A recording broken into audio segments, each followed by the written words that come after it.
కల్తీ గురించి చాలా చాలా ప్రచారాలు జరుగుతూ ఉన్నాయి. రోజుకొక స్టేట్మెంట్ ఇచ్చి వెంకటేశ్వర స్వామిని,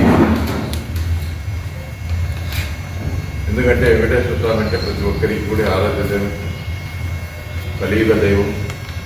అంటే అటువంటి వెంకటేశ్వర స్వామిని కూడా ఈరోజు చులకన చేసే విధంగా ఈ తెలుగుదేశం పార్టీ నాయకులు చంద్రబాబు నాయుడు గారు అయితేనేమి, లోకేష్ గారు అయితేనేమి, అదేవిధంగా పవన్ కళ్యాణ్ గారు అయితేనేమి, వీళ్ళు ప్రవర్తించిన తీరు, వీళ్ళు మాట్లాడే మాటలు, వీళ్ళు ఇచ్చే స్టేట్మెంట్ చూస్తూ ఉంటే బాధేస్తా ఉంది. మొన్నటి వరకేమో తిరుమల లడ్డులో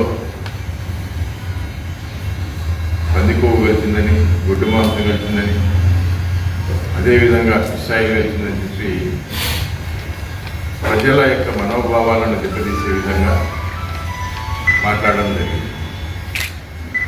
మరి దీని మీద ఖచ్చితంగా విచారణ జరపాలి.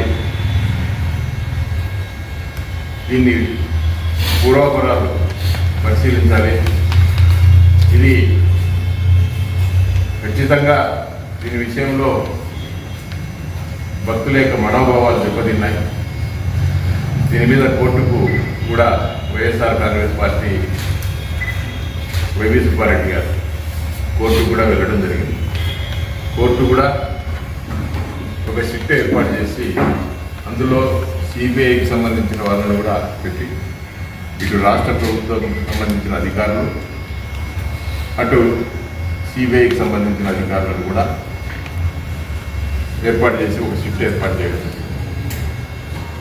ఆ షిఫ్ట్ ఈ మధ్య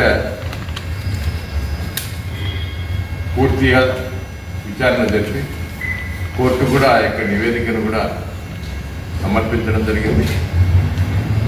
ఆ నివేదికలో ఎటువంటి జంతు కొవ్వులు కలవలేదు, ఎటువంటి పంది కొవ్వు కానీ, ఆవు కొవ్వు కానీ, లేదంటే ఫిష్ ఆయిల్ కానీ, పంది మాంసం కానీ ఏది కూడా కలవలేదు, ఇది శుద్ధ అబద్ధం అని చెప్పి చెప్పడం జరిగింది.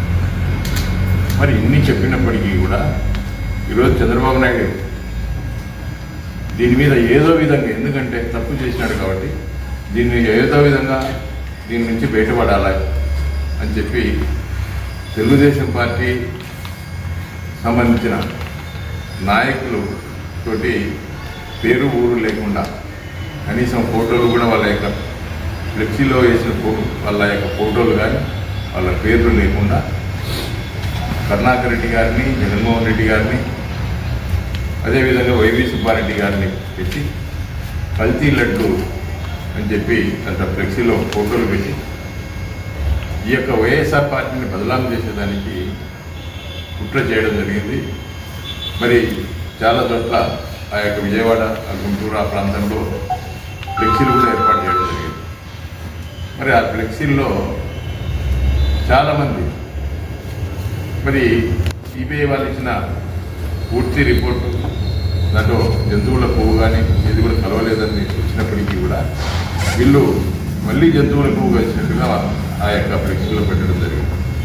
ఆ ఫ్లెక్సీ వివాదంలో మన అంబటి రాంబాబు గారు మరి అక్కడ వెంకటేశ్వర స్వామికి పూజలు చేసేదానికి వెళ్ళినప్పుడు ఆయన అడ్డగించి మరి ఆయనను దుర్భాషలాడి మరి ఆయన యొక్క కాన్వాయ్ మీద దాడి చేసి మరి అటువంటి పరిస్థితుల్లో ఆయన కూడా కొంత స్లిప్ కావడం జరిగింది. ఎవరు కూడా 9 గంటల పాటు ఆ ఇంటి ఆ యొక్క పరిసరాలకు కూడా కన్నెత్తి కూడా చూడాల్సిన పరిస్థితి కనపడడం. ఎమ్ముగునూరు ప్రాంతానికి మన చంద్రబాబు నాయుడు గారు రావడం జరిగింది. చంద్రబాబు నాయుడు గారు వచ్చి దీంట్లో ఈ యొక్క టాయిలెట్స్ కడిగే మళ్ళీ ఈ యొక్క యాసిడ్ కానీ లేకపోతే కొన్ని ఫెనాయిల్ కానీ ఇవి కలిపినారని చెప్పి ఏదో పేపర్లో వచ్చిందని చెప్పి మళ్ళీ ఒక స్టేట్మెంట్ ఇవ్వడం జరిగింది. స్టేట్మెంట్ ఇవ్వడమే కాకుండా తిరుమల తిరుపతి దేవస్థానంతో పాటు శ్రీశైలం దేవస్థానంలో కూడా మరి ఈ లడ్డూ తయారీలో ఇవన్నీ వాడినారని చెప్పి కూడా ఒక స్టేట్మెంట్ ఇవ్వడం జరిగింది. మరి ఈ స్టేట్మెంట్ ఇచ్చినప్పుడు జూలై 7వ తేదీన 4 ట్యాంకర్లు, నెయ్యి ట్యాంకర్లు అంటే ఈ యొక్క ఏఆర్ డైరీ నుంచి మరి శ్రీశైలం మరి ఈ యొక్క తిరుమలకు రావడం జరిగింది.